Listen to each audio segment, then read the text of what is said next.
Welcome to Psychology, the Daf. We're on Gemara Pesachim Daf Ayin Hey. What is the relationship between us and a sinner? We might be disgusted by perversity or by evil, but should we hate the sinner? Now the Gemara in Amud Aleph talks about the obligation of Beis Din to choose a form of capital punishment that minimizes the suffering. And the Gemara paradoxically, ironically, quotes the directive of V'ahavta l'recha kamocha, that one should love his friend as himself. And so even regarding this sinner who's chayav misa, who is going to receive capital punishment, the Torah is saying we still are obligated in this mitzvah of love.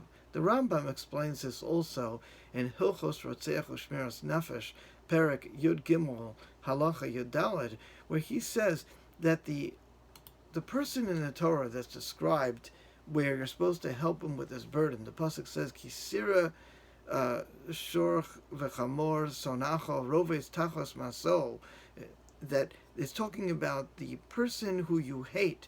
You find the person who you hate, and he is struggling with the burden of his animal. And the Rambam says that to leave somebody struggling with the burden of their animal is dangerous to their life, which, by the way, is a very interesting point altogether. To leave somebody struggling with something that appears to be merely a financial matter, the Rambam says is not a financial matter.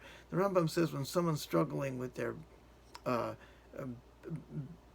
beast of burden and they're afraid to lose their property and their material, they will tend to do dangerous things.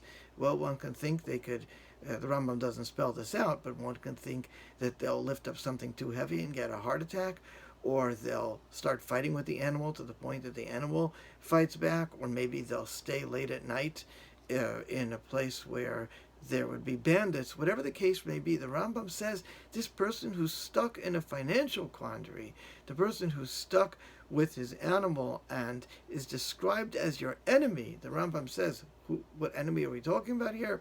We're talking about somebody who doesn't follow the Torah.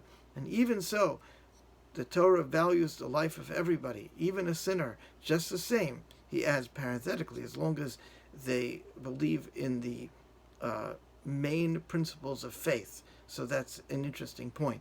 But essentially it means a regular Jew who does his best to keep the Torah, but sins, even sins terribly, as long as they have the principles of faith, the Rambam says that one's obligated to help them, and it makes no difference whether he is a sinner or a saint. Now, even more spelled out and more developed is the statement of Rav Meir Hai Ben Sion Uziel, who was the Sephardi chief rabbi in Eretz Yisrael from 1880 to 1953.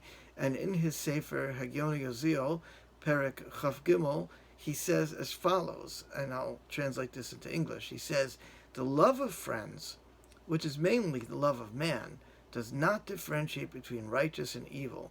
One is obligated to love them in equal measure. Indeed, we are obligated to show love even for a wicked person, condemned to death, as we see in Pesachim, Daf Ayin Hey, which is our Gemara. The capital punishment does not come from the hatred of the sinful man, but from the obligation to destroy evil, especially the kind that incites others to commit evil. So we see from here, folks, the strong degree of love we're supposed to show to everybody, even to the sinner.